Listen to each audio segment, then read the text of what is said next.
Hey there, football fans. Lindsay Rhodes and Sam Bruchhaus with you with another edition of the SumerSports Show. We are going to be starting off a series here. We are like deep in the deep off-season stages here, so we thought that this would be a good time to go through some of the information that we have and sort of redirect your attention about stats that matter. We are in an age right now, Sam, where first of all, I feel like it's an inflection point. There's like an old school counting stats, and then there's a new school like advanced stats.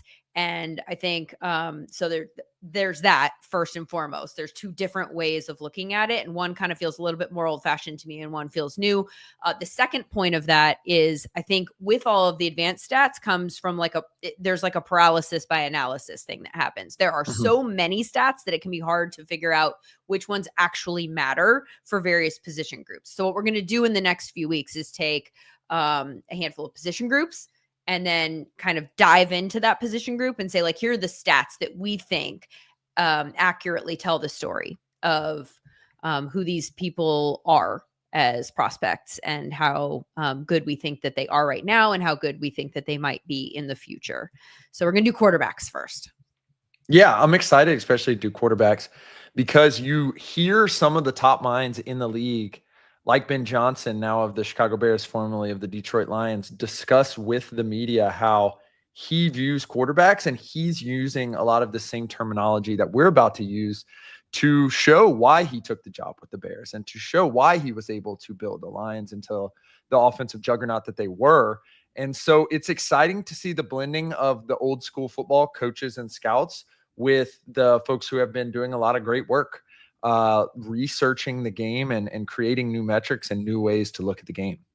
Yeah, it's really fun. Also, we have a lot of advanced metrics that we have here in-house that are linked to tracking data that will be kind of rolling out in the next few years. I think will be becoming more public and incorporating them in some of the things that we'll be doing that I think maybe even more accurately tell the story. Some of the things that we can track that I know that you like to keep an eye on are you can hit the main things right now and then, but understand that we don't actually have these metrics fully public. And so we'll point your attention in the direction of some other stats that you can track on your own. But first of all, the things that are tracking data tracks that you think are maybe most predictive or what for quarterbacks? Yeah. So I think even when you're blending them with the more quote, play-by-play advanced stats, there's three classes of these things. One, which the ones that you're probably the most familiar with, which is expected points added, which is simply putting yards in context on a play-to-play basis, basically saying, if you have a good play on 3rd and 10, it's not the same as having a really good play on 3rd and 3, and where you're able to convert that first down.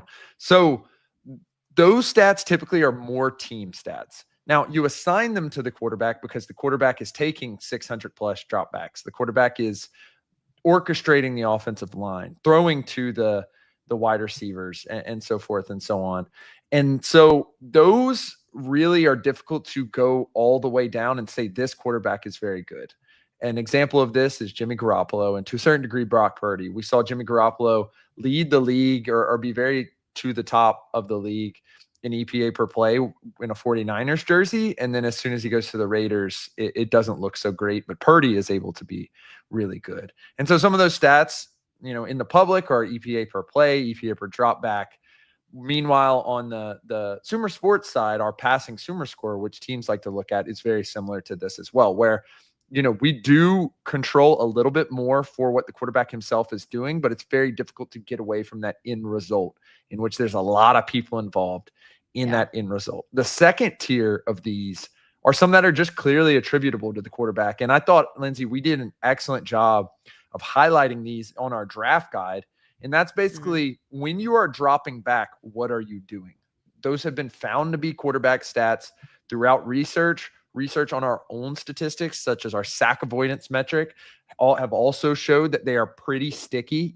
There's like 50%, 60% correlation in that range, which is pretty good in football for things like what the guy is going to do on drop back. How many times is he going to get an attempt? How many times is he going to scramble? How many times is he going to try to escape the pocket? All of those things are pretty year to year stable. And as a result, you can expect people who get sacked a lot, who throw the ball away a lot, who scramble a lot, to continue doing so. The third, which for better or worse is the thing that can kind of make or break seasons depending on the play style and the coaching style, is things that just by nature have small sample sizes. And those are deep throws and those are broken tackles. Deep throws, depending on, the situation, there's some people who really throw the ball deep a lot, but typically you're going to have a dot, under 10 yards. And that means you're going to be making a lot of shorter throws. And as a result, those big leverage, down the field throws that people love to focus on can change pretty wildly year to year. There's statistical techniques to try to parse that out. But given that year over year, the situation changes, it adds a little bit of complexity to it.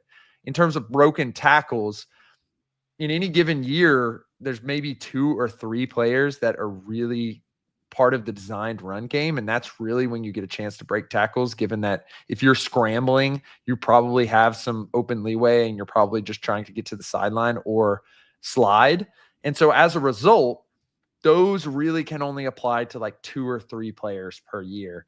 And everyone else just doesn't have the volume. So those are the 3 key levels of stats, and some of the stats that matter is the stats that are clearly team and play calling stats, which are pretty, they map over year to year pretty well because you have the coach and the quarterback together for a lot of these teams. Then there's the stats that are clearly attributable to the quarterback, but have some, aging curve stuff, or there's things that throw the correlation down a little bit. But for the most part, we can expect those guys to treat their drop back similar year to year. And then finally, the ones that really aren't super correlated, likely due to small sample sizes and high leverage.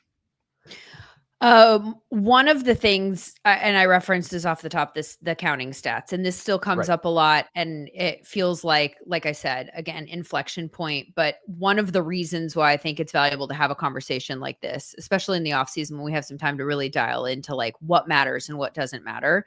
I think like passing yards is a stat that we've used for so long in conversations about quarterback play. This quarterback is one of the best quarterbacks in the league, and it's because he ranked 3rd in passing yards last year, right? And I think a perfect example this past season of exactly why that stat doesn't tell the story that we have long talked about it as if it does is Aaron Rodgers in New York, who was 8th in passing yards last year.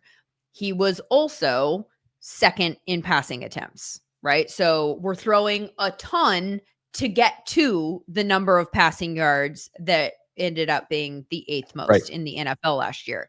So what did he do with each of those attempts? Well, he had a 6.7 yards per attempt number, which tied for 27th in the NFL. So on a per play basis, we're picking up the 27th most yards, right? So and then in terms of advanced stats, the EPA per play or EPA per drop back, in this case, he ranked 22nd in the league with a negative 0.06 number. So why are we talking about this? We all know when you zoom out, and like fantasy players know that, sometimes you want to target wide receivers in offenses that maybe even sometimes you're expecting to be behind. They are from an opponent standpoint, they're at a disadvantage. And so you're thinking they're going to throw a lot. I think that's clearly partially what was in play for the Jets last year, is that they're trailing, and so they're throwing. And so on the flip side of that, it feels very weird and counterintuitive that we have always maintained that more passing yards means better quarterback play, when in fact we're also knowing that that same quarterback was the one at the helm of an offense that was consistently behind the 8 ball, right? So I think that passing yards as an example, like that one feels really easy to throw away, especially now that there are per play efficiency metrics that we can track. So let's get to what those are, right? These are the ones that we think are, and there are tons. And I feel like I need to just quick asterisk. There's always context that is needed around numbers. There are even a grouping of numbers. It is impossible that a grouping of numbers is going to always tell the same type of story, like in a way where this is always going to be predictive. This person's a great quarterback, or this person is a bad quarterback. There are always outlying circumstances in play. That said, a better way of looking at quarterback play would be there's a handful of like 3 stats. One that you and I have a slight disagreement about, which we'll get to, but blanket the 3 stats are what, and then we'll get into what they are in more detail and why. Yeah. So based off those 3, there's 3 skills. And again, as you said, Lindsay, the goal of this is to always quantify skills in a way that is documented and retraceable, basically. And so that people say, the numbers are the numbers. Yeah, sure. The numbers are the numbers, but the numbers are the numbers because we have actual formulas for them, where with the eye test, there's not always that formula. A person can like one thing and dislike another thing, and someone could have a totally separate, grouping of taste. So let's go into just what I like to look at based on those documentations. Those skills that I really care about are how accurate is the quarterback, how can he avoid sacks, and how he plays within the system. And so the public versions of those are pressure to sack ratio and sack rate, and which we kind of disagree on, but I want to know how much value he's losing due to sacks. So I like to focus a little bit more on sacks than pressures. Mm-hmm. And then on the flip side, EPA per play is an idea of how he's doing within his system. Like, it is knowledgeable that Jimmy Garoppolo was good for the San Francisco 49ers. That's good to know. It's notable that Tua Tagovailoa is a good quarterback for Mike McDaniel. But then the question becomes is, how accurate are they? And given that accuracy is a pretty transferable stat year over year, obviously wide receivers have some involvement in that as well. But that's kind of the 3 things that I really care about. Are you losing EPA due to sacks? Based on your throw profile, are you able to hit the harder throws? So CPOE is the one which has a public and a Sumer category as well. And then finally, how well is the offense actually doing? And I think those are the 3 key ones that I really like. Okay, so we have CPOE, which is completion percentage over expected. Right. Then we have EPA per play. Right. And they can also break that up into EPA per dropback, EPA per rush, but EPA per play, let's say, just as an overarching metric, kind of paints the picture of like what the quarterback is contributing to the offense, and then a sack stat. Whether it's pressure to sack ratio or sack ratio. We'll get into that separately, but I think that makes sense. So let's break this down further for people who are unfamiliar with CPOE. And this happens all the time, where I start spitting out statistics on Twitter and people go, I don't even know what you just said, right? Like, there are a lot of people, even that count themselves as like NFL fans. This is an advanced stat. And I think sometimes we kind of forget that a lot of people, this is brand new to them and they don't really understand what this is even saying. So first of all, CPOE stands for completion percentage over expected. And then what is the expected? Explain what this stat is tracking and how it's being tracked. Right. So one thing I do want to say about a lot of these metrics, particularly the per something metrics, is that they do take a lot longer to stabilize than just normal what you're doing on a game-to-game level.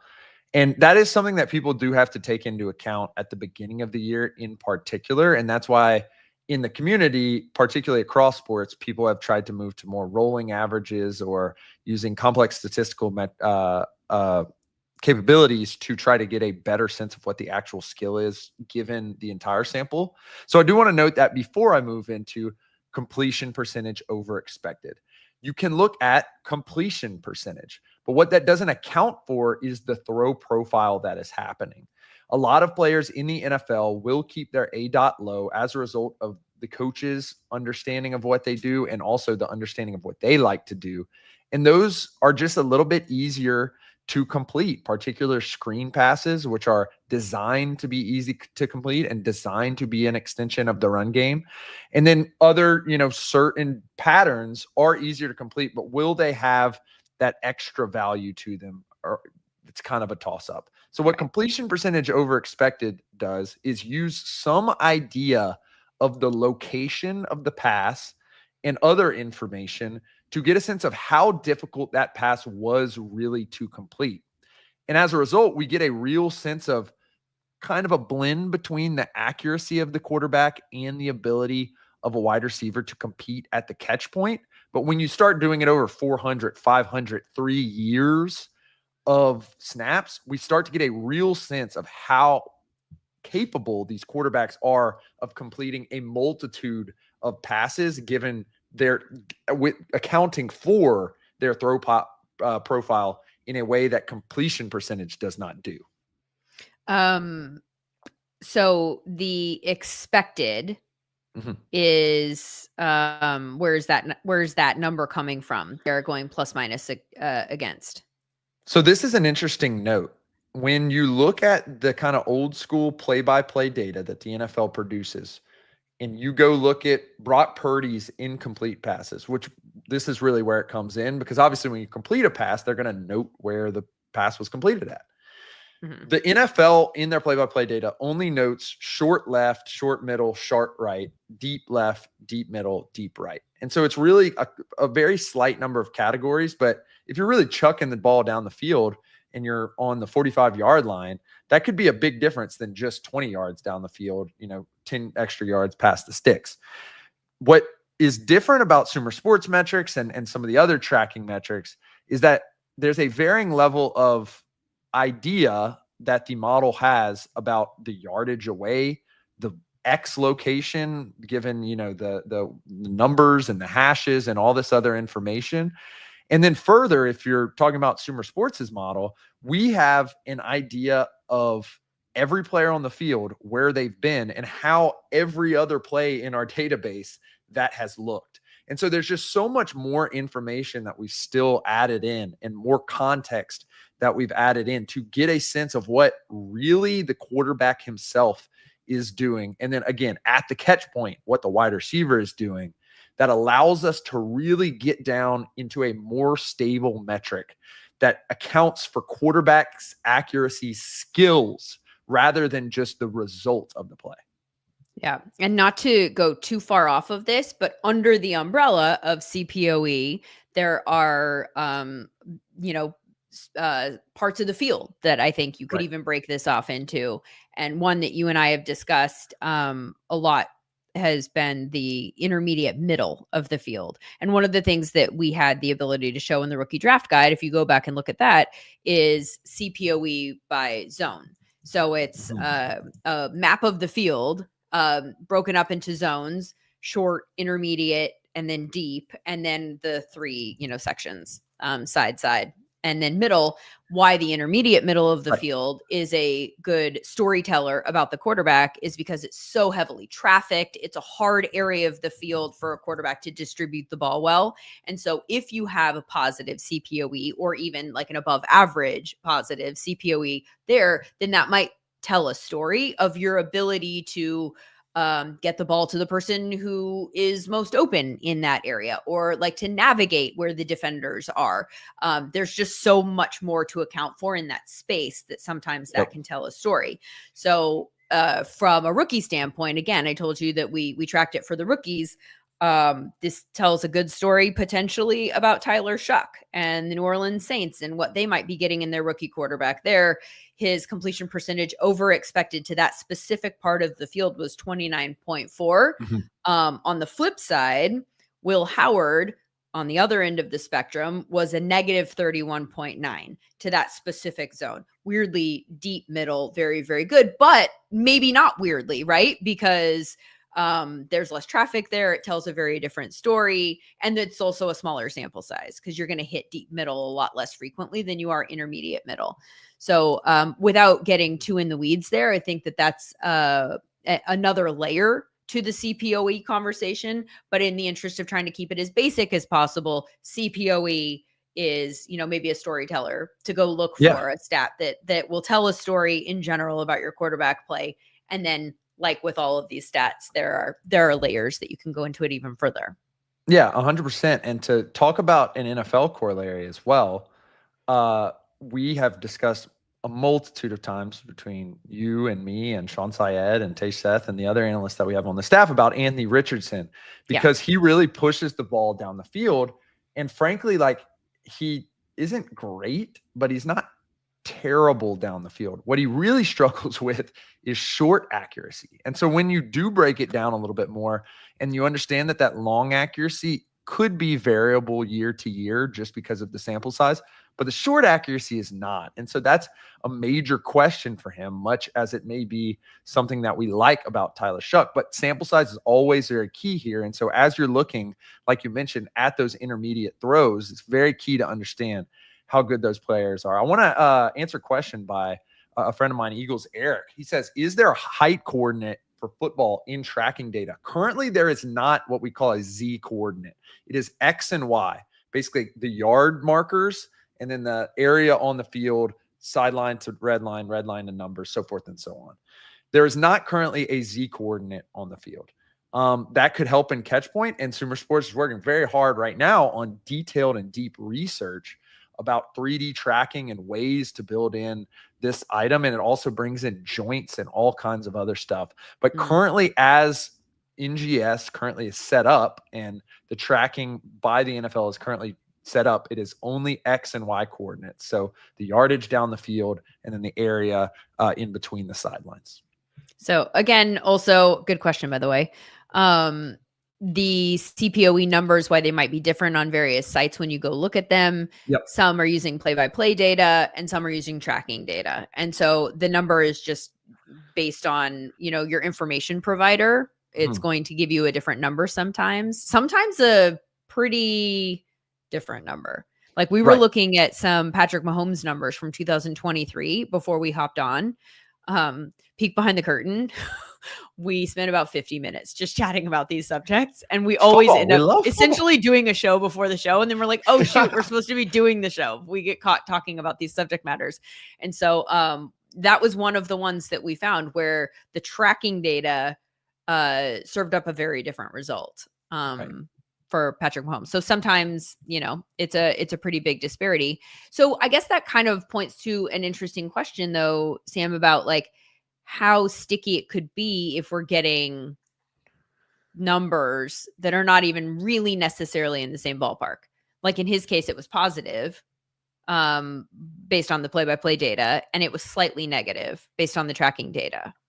So I think there's two items here. And the first item is every stat in football is going to be substantially less, quote, sticky or stable than stats in other games because of small samples, number one, and number two, because there's so much going on in the play. Yeah. So like a lot of the stats we've talked about, the most correlated year over year is about 60%.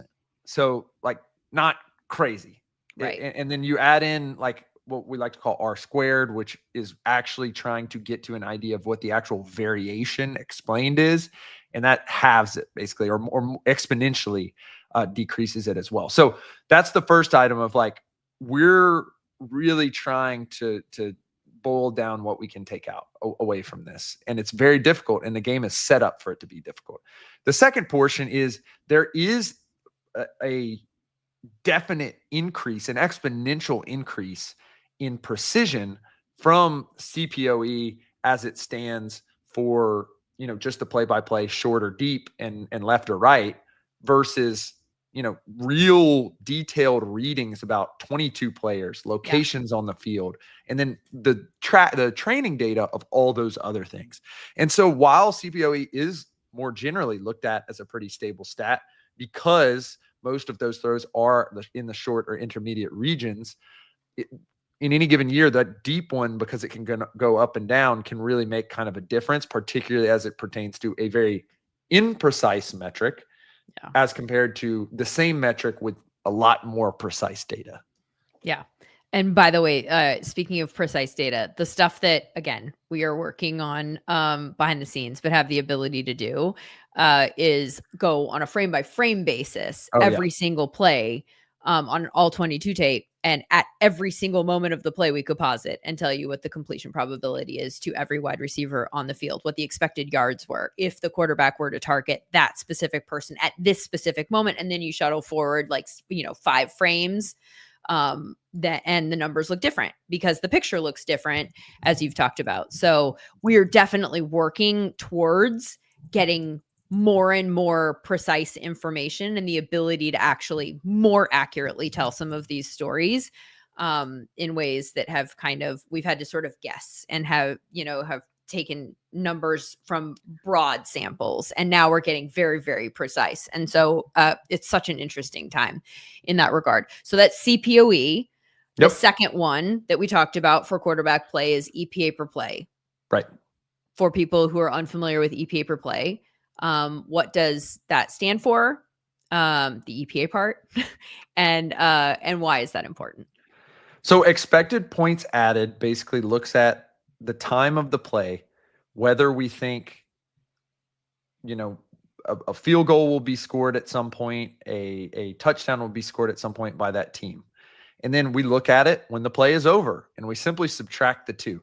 And the goal is to get away from just yards, because if I'm a bad team and I'm losing by 37 and I'm just chunking the ball up and down the field the entire time, I could have a ton of yards, but that's not really helping my team because I'm in a lot of third and longs and it's we're getting killed and we're probably not going to score and stuff like that. And Asa Arnold, excellent, worked with us for a while and is working as an intern for SumerSports. Someone described it as yards with context. That's exactly what it is. It's just saying, given down distance, weather, other things, how much do we think this is actually going to help the team score? Which is what they're trying to do at the end goal. They're not just trying to rack up yards; they're trying to score. So when we say EPA and we use these acronyms, it's kind of hard to understand, but it's really pretty easy. It's just like, how much did that play help them score? Per attempt can get a little interesting because, as a quarterback, you want to understand what they're doing with each drop back, but technically you can scramble on a drop back. Right. And then you may want to boil it down to just his passing attempts. How successful are those? So you can do it a bunch of different ways, but in general, this is a pretty stable stat for quarterbacks. Caveat of, when you have a good quarterback, you don't let him go. And so there's a lot of information that is coming in because the way this is calculated about the offensive line, the wide receivers, particularly the head coach.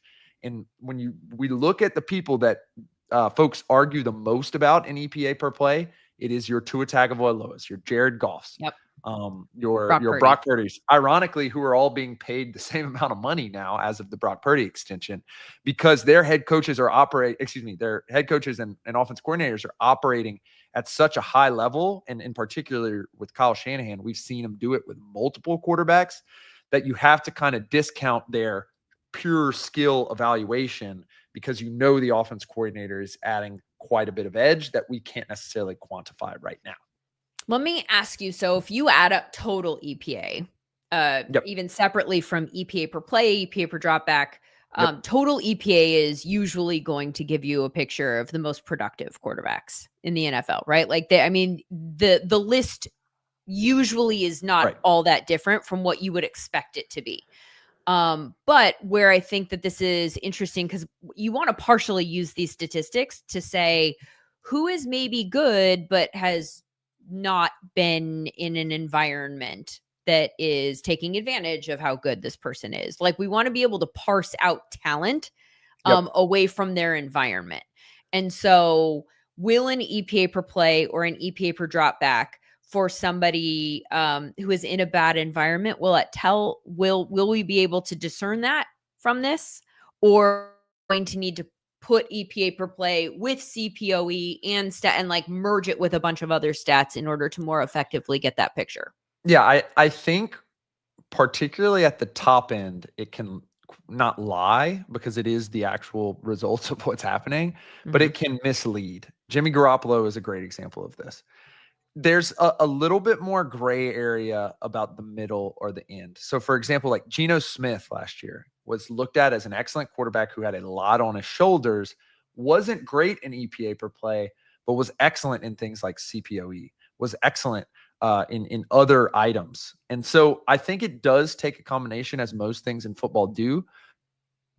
But like you said, if you want to understand what results a player is getting, then EPA per play is the one for you. Okay. So that's EPA per play. And then we come to our sack stat. And you and I kind of look at different ones, which I think is interesting. And so, broad headline here is CPOE, EPA per play, sack stat, whichever one it is. Right. That these are the ones that are like kind of painting a full picture of your quarterback. I like pressure to sack ratio. You like just sack ratio. Why do you like sack ratio as opposed to pressure to sack? So my personal particular like way that I like to look at it, which is a little complex, I want to understand their pressure rate on their at the drop back level, understand how much they are either inviting pressure, the offensive line is allowing pressure, or pressure to sack rate. Like mixed, like looking side by side with pressure sack rate, because that's giving me a sense of how often is this dude either holding on to the ball too long or the offensive line is terrible. And regardless of that, can he get away from it? If I had to pick between pressure rate and sack rate, or pressure sack rate and sack rate, I'd always pick sack rate because of the detrimental effect in terms of expected points added of sacks. And I want to understand the results that we're getting from his ability to handle pressure. And as a result, like pressure to sack rate, for example, like will minimize that to a certain degree because they're avoiding pressures. But if a guy is still just getting sacked a lot, that's awful, awful, awful for the team. And a great example of this is like Bo Nix, for example. Bo Nix was very good at avoiding sacks last year. He was so elite at it that it made that offense doable, even despite all of his shortcomings. To where, in other senses of the word, he may not have been getting pressured a lot, but that's a important thing to know as well. But if I had to pick one, I always choose sack rate just between the two because it gives me a sense of the actual results of the play. So it's kind of the opposite of EPA per play, in which EPA per play has a lot of context in it. Sack rate is just giving me, is the quarterback hitting the ground? And Right. I kind of care about that a little bit less, despite all the offensive line stuff, because I think it really kind of boils down more to the quarterback's decision making rather than an EPA per play, which involves all this other stuff. I think you bring up an interesting point in that pressure rate is also largely an underrated quarterback stat, like Oh, it's one that very we much don't so. really talk about. And so I think that there's certainly value in keeping that in context. I feel like the reason I like pressure to sack ratio better than just sack ratio is because it incorporates part of the picture that the Yep. quarterback is dealing with. Like I want to know if somebody is under pressure, just like on every drop back. That never happens. But like, let's say he's under pressure every single time having to deal with this, but he still avoids sacks, half of the time, then that's going to affect his pressure to sack ratio as opposed to his just his sack ratio. Like I want to know how frequently he's having to deal with this, because then I can kind of give him a little bit of credit for avoiding the sack when the pressure does actually come. But I do think that your point is well taken, that then, somebody who is avoiding the pressure before it officially becomes a pressure stat isn't Yep. getting that. Like that's not Yeah. being factored in. One of the stats that I actually like that falls under this umbrella is comparing, and this requires more work. I like comparing time to throw to time to pressure, because aside from the rate at which he's facing pressure, I want to know how frequently that pressure's come, like at what time.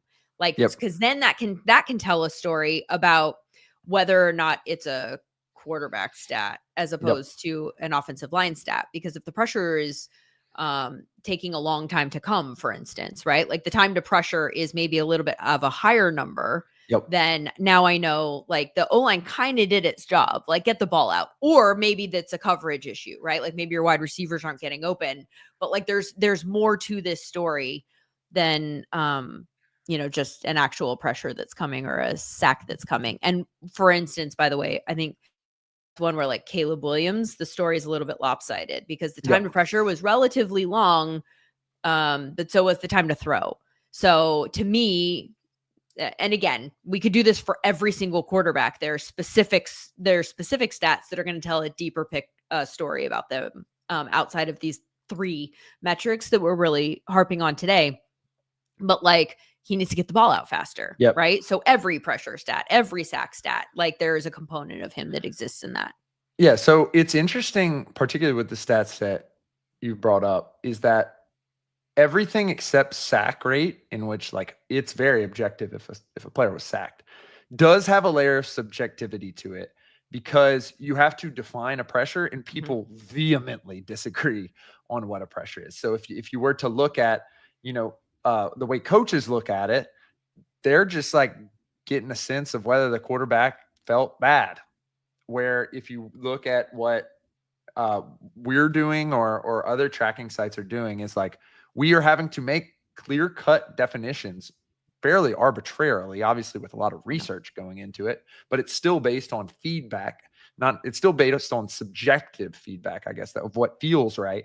Is like, okay, well, if a player is pressured after 2 seconds, is that on him to avoid? Or if a pressure happens before that, is that on the offensive line? And so, you do your best and you look at who historically have been good and people have thought about sack avoidance. A great example of our sack avoidance metric that we give to teams is Patrick Mahomes was excellent basically every year until last year. And Patrick Mahomes is looked at as a guy who never gets sacked, excellent pressure to sack ratio, but it gives us something to talk about now that his sack avoidance isn't all that good, because now he is getting sacked of his own fruition. And why is that? And there's so many more questions.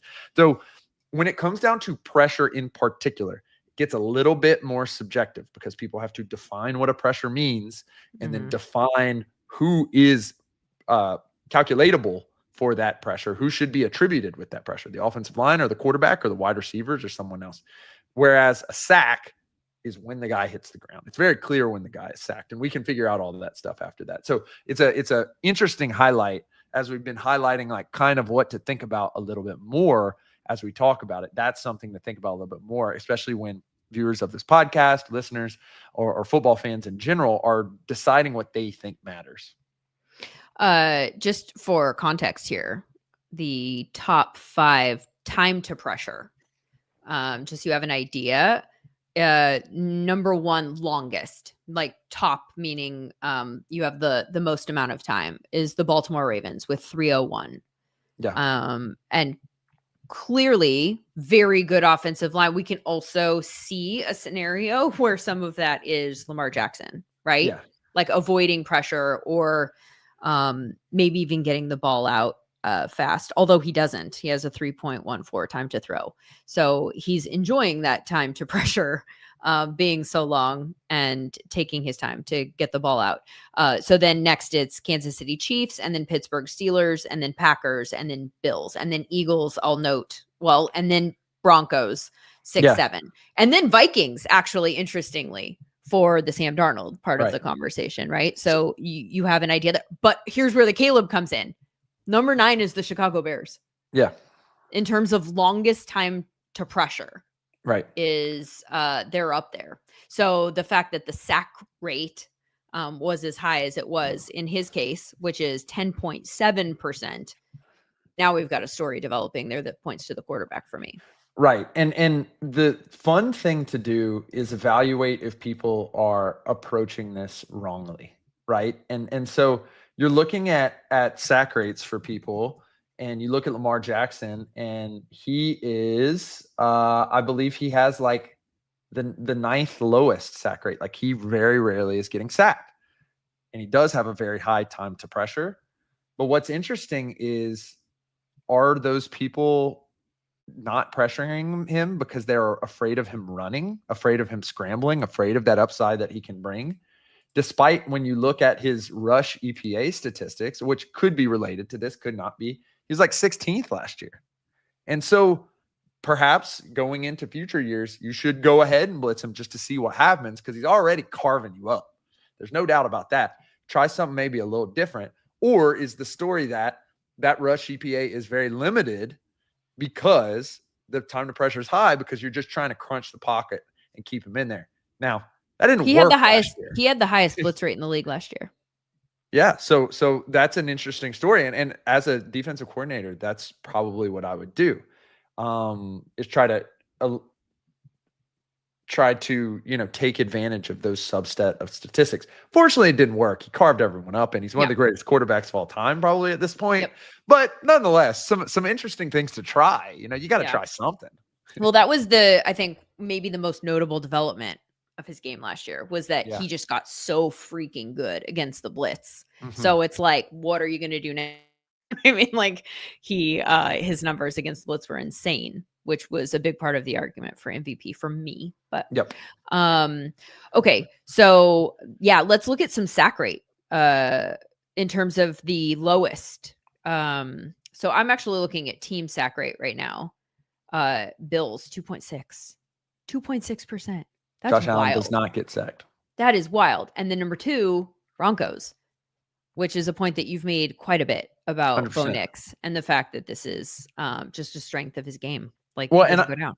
I think that teams that want to remain competitive or want to build this is the Tyler Shuck argument. Tyler Shuck doesn't get sacked. And so if you're a believer that that's okay, then fantastic. The question Wait, what do you is mean like, that's okay? Of course it's okay. It's great. no, it's great. I agree. But if you're a believer that you have the team to build around that, which to a certain degree the Broncos did, having one of the best defenses and having an excellent offensive line, that's fantastic. And we're seeing them trying to build out the running game a little bit more and so forth and so on. But if you just have a guy who is throwing the ball away a lot, which Tyler Shuck also does, you're not necessarily getting a ton out of that. That's a good point. That's a good point. That's kind of the yeah. I want to look at the Saints then, just to flush that out. So their sack rate last year as a team was 6.3. They ranked 14th in that department. Yep. Quarterback pressure is relatively high. So we're looking at the 8th highest quarterback pressure rate there. Time to pressure is the 15th longest. Yep. And so this changed a lot when Derek Carr went out. And a lot of the feedback, question mark, a lot of the things that people were saying is that Tyler Shuck's comp was like Derek Carr. And Derek Carr, when he was on the field, had the second lowest sack rate behind Josh Allen. And he also throws it away a lot. And he also liked to bomb it down the field from time to time when he really got pressured and just give Olave and Shaheed a chance. And then when those two guys go out, we see the offense absolutely take a nosedive. So it's interesting to compare some of these guys because you look at guys like Josh Allen and Jordan Love, who are a little bit more dynamic in the way they avoid sacks. Bo Nix obviously goes into that category as well. But then you also look at, number 2 and number 4 in terms of sack rate for quarterbacks, Derek Carr and Michael Penix. And those are guys who are going to throw it away. It's an interesting picture that we're painting here with this conversation, I think, for Tyler Shuck specifically. Yep. Because so much of the draft conversation always centers around traits and things that you can build off of. And more some of the advanced metrics that we have now that it's more specific than it used to be. And people are going from system to system. And so we're getting a more diverse picture painted prior to them coming out in the NFL draft. But I think when you've got his intermediate middle completion percentage over expected being very, very good.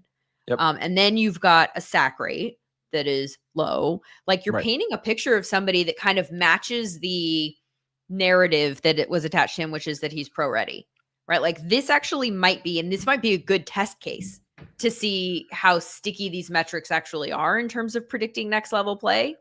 Yeah. Because he's kind of checking some pretty important boxes right now. So if they put him on the field this year, whether he has the upside from a talent standpoint to ever be one of the top 5 quarterbacks in the NFL might not matter. And to a degree, we've sort of seen that in the other examples that we've presented here in terms like Brock Purdy, who I don't think people look at and go, oh, like, there you go. One of the best athletic talent, specimen, arm, all of these things. Yep. But he can operate an offense in the ways that they're asking him to.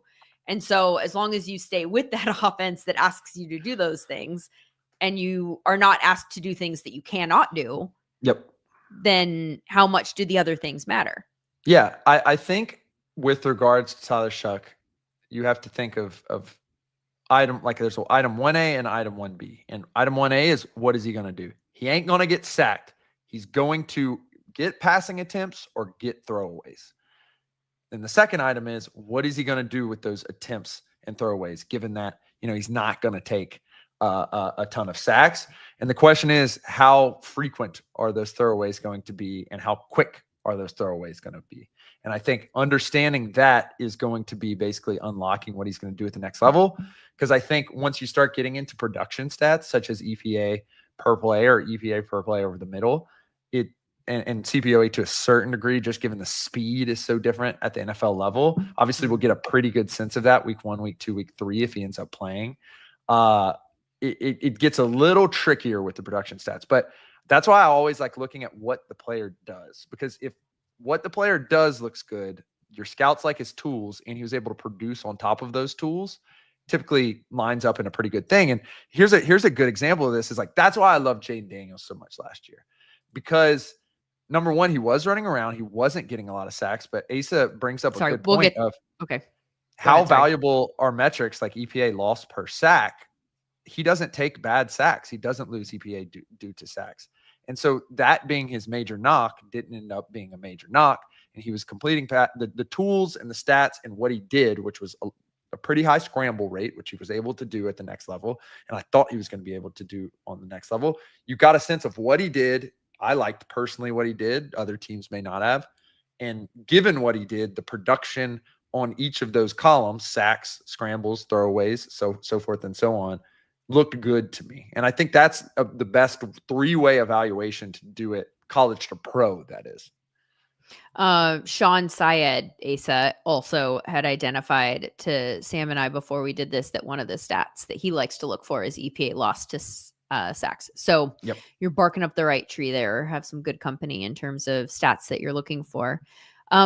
What about, and I don't know that there's a good way to measure this, but the distribution of the ball.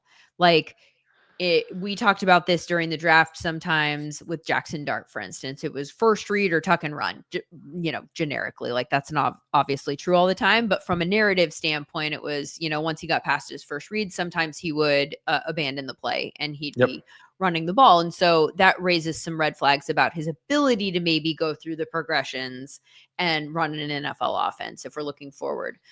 Is there a way that we can measure a quarterback's ability to kind of use the entire field and all of his options? So this is a part where the coaching aspect of it does have an immense subjective element in it. Number one, we have a sense of what the patterns are. And we have a sense, especially given the historical data, of what people may do and where they may go. We have an expected target percentage for these players. The problem is we don't know the nuances of the reads. Only the coach and the player knows that on a week-to-week basis. So it's very hard to parse out, and we can kind of make our best guess, but it's difficult to kind of understand what is going on there. And then the second element is some coaches approach this wildly differently. Coaches like Kevin O'Connell have Justin Jefferson as the first read every single play.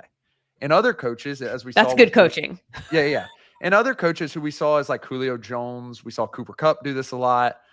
Calvin Johnson as well during his time was like, if they're going to put 3 dudes on my best receiver, I'm going to make the first read someone else because I think he can win. And so that's a wildly different approach to ball distribution from just the coaching kind of subjective, misunderstood, at least on the third party side level. What we can do though is look at target rates. We can look at how people are getting the ball and where they're getting the ball. And then we can try to understand like pass rates and things like that to kind of get a sense of whether this guy like Jackson Dart is just going to be a first read guy and scramble, or whether he's really going to be sit back there, be patient, like a guy like Jared Goff is very good at doing, almost to a fault sometimes, and be able to pick apart teams as he goes through his progressions. Jared Goff's an interesting guy in all of these, categories, because I think there isn't, I mean, we've named a number of them, people who are kind of confusing because they check all of these boxes and they end up at the top of lists. But people, just with their eyeballs and just general ideas about them, don't put them in the conversation of like best quarterbacks. So you've got Goff, you've got Tua, you've got Brock Purdy. Where do you land on that? Where do you land on like, when the stats tell us that they're good and we're telling you that the stats are meaningful, but you also just don't get the general sense that they are as good as the stats say? Like, what do we make of that? It really is very difficult. And I think that what it comes down to is a player's ability to do it by themselves. And I think sack avoidance, or at least the ability to not get sacked a lot, is a real key here. Jared Goff has a pretty low sack rate, but a very, very low scramble rate. And I think people attribute a lot more of his ability to sit back there and pick people off apart in the middle of the field is because of that offensive line. Now, he also has a very, very low ADOT. I'm going to be very, very interested to see Average depth of target. Yeah, average depth of target. I'm going to be really interested to see if that changes now that Ben Johnson is gone, but I actually expect to be very similar, and I expect them to use Jahmyr Gibbs a lot more in the screen game than they have in the past. So I would suspect that ADOT would stay pretty low. With the other teams, and it's really that Shanahan tree in particular, it's because they've just been able to do it with good quarterbacks and bad quarterbacks. I mean, you think even back to the Gary Kubiak days at the Broncos, and there was a year where Peyton Manning couldn't move and couldn't throw, and they still won a Super Bowl and had a pretty decent offense. And so I think there is an element of coaching that is so difficult to research because we don't know what's going on behind closed doors between the coaches and quarterback and what they're really planning. That is necessary and is a reason why we put Tua and we put Jared Goff and we put Brock Purdy in a separate class, despite them having gaudy metrics virtually every single year. Is there something to, even though that analogy about Peyton not being able to move or throw, but we all know that one of the strengths of Peyton is his ability to see the field, know where to get the ball and when to get the ball. Like, it's the mental aspect of the game. And is that maybe a component that leads to some of these stats being higher for people that we don't value in some of these ways? But like, it is as important. It's just harder to measure. So like a Brock Purdy being able to navigate pretty much all of the different, and by the way, this past year, there were twists to his circumstances. He had to become a different quarterback than we've seen him be in the last few years in terms of rushing or in terms of, you know, his pass catchers. It was different. The whole picture of the offense looked different, and he still was good. So maybe we're just wrong in the way that we've evaluated who is good and who's not good in years past. Maybe this is a more important piece to that puzzle than we have waited in years past. I think that Purdy and Goff, to a certain degree, are starting to move into that tier where people just trust them. Mm-hmm. And I think the reason, number one, for Purdy is because exactly what you said. We've seen it in a vaguely different context. In other sports, we use like on and off metrics to quantify how good all these players are. Very difficult in football because offensive linemen play every snap. And in the case of Hall of Fame offensive linemen, they play every snap for 10 to 15 years. So it gets a little difficult with that. But as people have started, you know, rotating at wide receivers a little bit more, running backs a little bit more, so forth and so on, I'd be really interested to see what that would actually bear out, even if it is immensely intercorrelated to other things for Purdy in particular last year. Goff has just done it for enough years at this point, and frankly, like, wasn't the level of upsettingly inefficient that Garoppolo, for example, was in a different situation, even though he did have Sean McVay, who I think is the best coach in the NFL by far right now. I think those are two things to think about. I think the question with Tua is very interesting because you have the time to throw metrics up there. The thought about him is he has an express skill to get the ball out quickly, but that is all he can do. And Mike McDaniel has a system that beautifully allows for this and almost asks for it specifically. We saw them really struggle when Tyler Huntley and Skylar Thompson were playing last year because they just simply could not get the ball out that fast. And that certainly is a skill. We saw Drew Brees in his later years when he couldn't necessarily get the ball down the field as much as possible, utilize that to a T. And so whilst it is a skill, Tua's kind of variant games where it really doesn't look good, they're not able to complete passes. To a certain degree, Goff's variant game where there's 4 and 5 picks going on and poor decisions being made, as at least graded by coaches. I think that's where the difference is. Whereas a guy like Mahomes and Allen and Jackson, we feel like we can put basically anybody in front of them and get a sense that we know exactly what they're going to do and that what they're going to do is going to be impactful. His time to throw, number 1 in the NFL, 2.42. Quick. Very, That's very so experienced. fast. That's wild. His completion percentage. So the other, important part of this is that he is accurate and able to complete these Yes. passes. With a low ADOT, inevitably, is 72.9%, which is also number one in the NFL. Interestingly, though, his completion percentage over expected is 20th at plus 0.4. So no, plus 0.9. My bad. Yeah. And that's Plus for last 0.4. year? Yeah. Last year.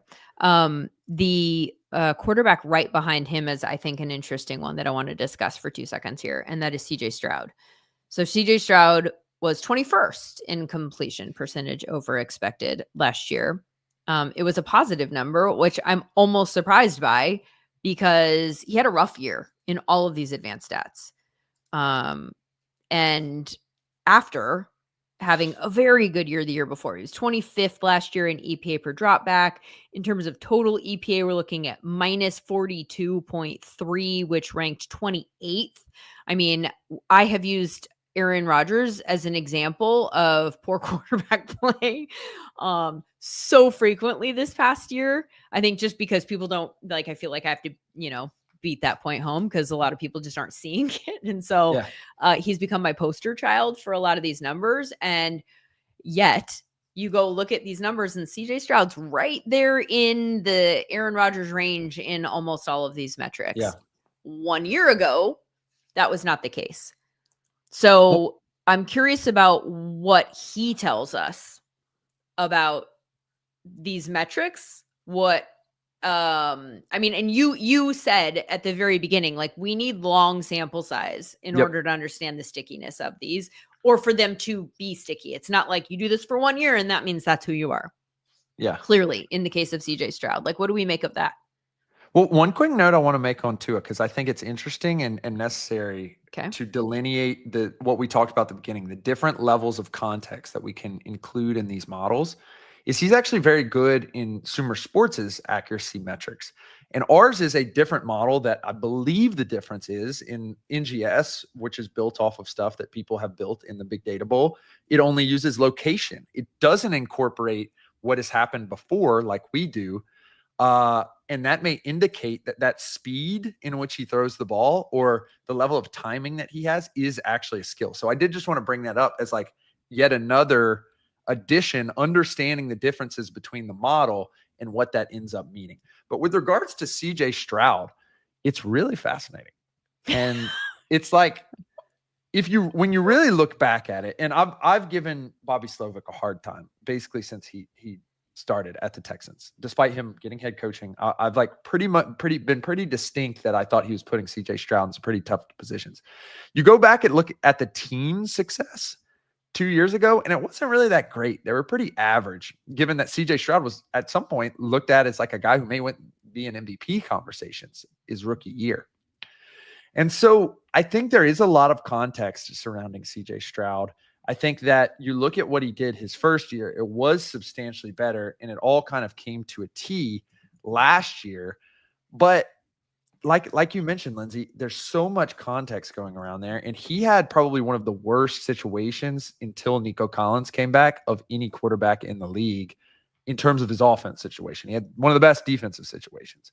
I was really worried about his ability to limit negative plays, and I think he probably will be a little better at that next year, given, they've kind of restructured some things to make his job a little bit easier, brought on a new offense coordinator, probably not going to have the same problems with third and longs, which is also another key element. And as a result, I expect him to kind of bounce back next year, but there are some definite red flags that indicate that he's probably more of an average quarterback than we really all as a collective think of him as. I wonder if there's a story there too about first to second year quarterback that we need to have about Jaden Daniels, and just the fact that we were so enamored with what we saw from CJ Stroud after year one and then saw a massive drop off. Majorly. And I think as, Jaden Daniels QB1 supporter over here, I'm really worried about that. And I'm really worried that in a division that has a retooled Giants team in which the front was great last year, and the front will probably be even better now that they have Abdul Carter, ideally, for the Giants. And have retooled their offense to a certain degree. If we see, even a 2 to 3 game increase in what the Giants do, and I believe the Cowboys are going to be a good team this year, that's 6 games when you add in the Eagles that are going to be really, really hard for Jaden Daniels. And there's going to be a lot of good coaching and new players and good players that will be coming after him. So I'm a little worried about a year 2. I think it comes down to the situation that Cliff Kingsbury is going to set up for him. And I know we kind of have differing opinions on that. I thought Cliff Kingsbury was one of the better offensive coordinators in the league last year and grew with Jaden Daniels as the year went on. And they've added Laramie Tunsil. They've added Deebo Samuel. Perhaps those are helpful. They're clearly doing everything they can to combat the year 2 slump per se that CJ Stroud saw. Mm-hmm. And especially given the effectiveness of their run game last year, I think that's a big, big, big difference than what we saw with the Texans, where the run game was putrid both last year and the year before. Yeah, the Cliff Kingsbury, just to quickly follow on that point, I feel like he was all the things that you said last year. I feel like the offense, it developed, it changed. That was one of the things I was most impressed about with regard to Jaden Daniels, but also Cliff Kingsbury and Dan Quinn.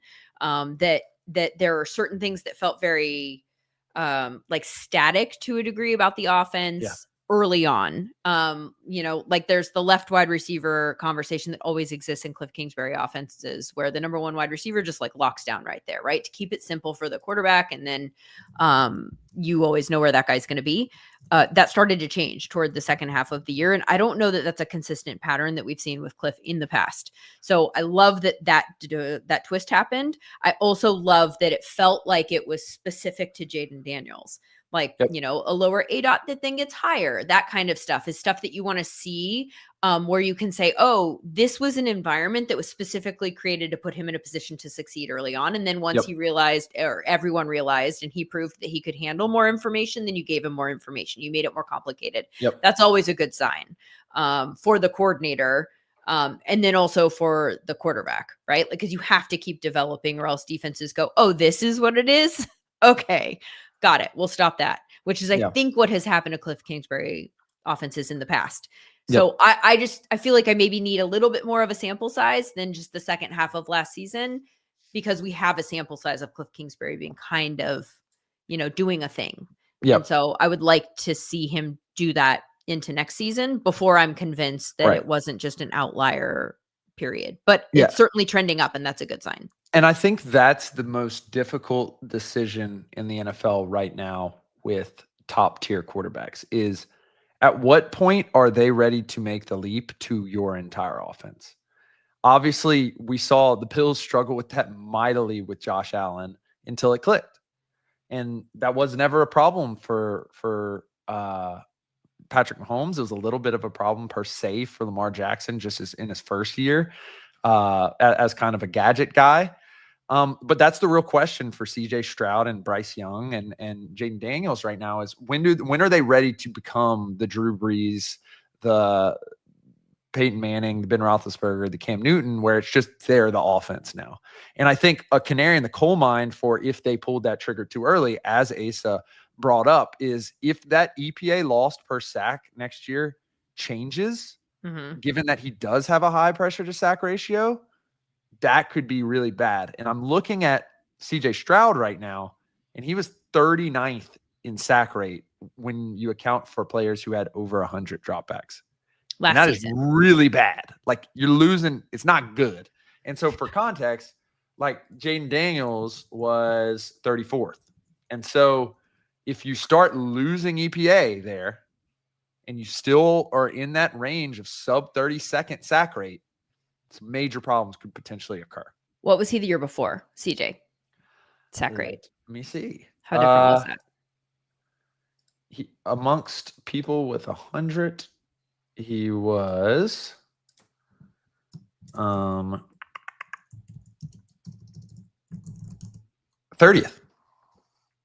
in sack rate. His time to throw actually got faster this past year. Yeah. Which is interesting to me, because I was looking, so, 8th most sacks in 2000. hold on, where am I? 2023.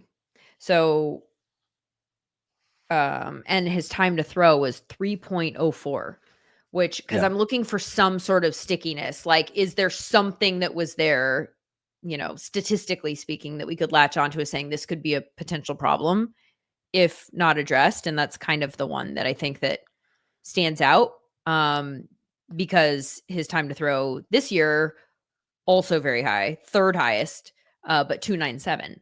Yeah. So it came down. It just maybe caused more problems. Yeah. And I think the interesting part here, there is a level of context here that needs to be said, which the Texans, the reason why Bobby Slovic is no longer with the Texans is because they were in a lot of third and longs last year. And the sacks kill you on third and long, but you're trying to make a play. The Commanders were not in a lot of third and longs last year. They would do everything to get into third and fourth and short and be very aggressive. And that's why we see Jalen Hurts pop up very well in a lot of these statistics as well. And I think that's another item that is a canary in the coal mine, bringing up your concerns about Cliff Kingsbury, Lindsay, is if the Commanders are starting to see a lot of third and longs next year, it could get pretty ugly and there could be a regression from that offense. Whew, boy. All right, recapping. Favorite stats for quarterbacks. Just if you're going to start somewhere on a weekly basis or, at the end of a season to just kind of track where your quarterback stands. CPOE, completion percentage over expected. Yep. EPA per play. Right. And sack ratio or pressure to sack ratio. Some pressure rate, pressure to sack rate, whatever you can find. We got all three of those on SumerSports. Or we got sack rate and EPA per play on SumerSports.com right now for people to look at. That's what I like to look at. I like to get a sense of what they're doing within the system. I like to understand how they are avoiding bad, negative sacks. And then I like to get a sense of how accurate they are. Awesome. All right. That is the sticky stats conversation for quarterbacks. Still ahead. Every other position. It's going to be fun when we get into offensive line. Yeah. I'll tell you what, when we get to running back, I can't wait for that one because I think that that's the toughest position, to be honest with you, to find something that actually tells the story of the running back and not the offense. So I'm really looking forward to that conversation. Maybe let's do that next. Yeah, let's do it. Okay, running backs up next. I'll save my aces until then, or maybe until the beginning of the season. But I'm fascinated by this Raiders team because they're expecting Ashton Genty to be really, really good. Yeah, and I don't know if the analytics support that he is in a position to be really, really good.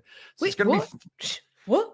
Okay, well, it's gonna be tease because it's going to be interesting to see when we run the analysis for these correlations of running back statistics, NFL to NFL, obviously. A lot more question marks, college to pro.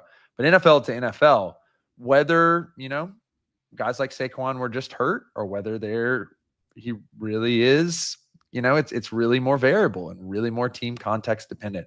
And I think that's going to be very interesting to consider when trying to value everything from betting on the Raiders to fantasy implications of Ashton Genty and Geno Smith and some of the wide receivers to just wins and losses on a weekly level. Yeah. I mean, not to get too deep into this right now, but perfect example is Saquon Barkley and Josh Jacobs and a handful of guys who went to new teams last year and had a great deal of success. Even the advanced metrics would suggest that, they got better appreciably in this environment, which you kind of have to think did a running back get better 1 year further into their career, or are all of these numbers just a reflection of their environment? So I can't wait to have that conversation, and we'll do that next week on the Sumer Sports Show. Thank you for joining us.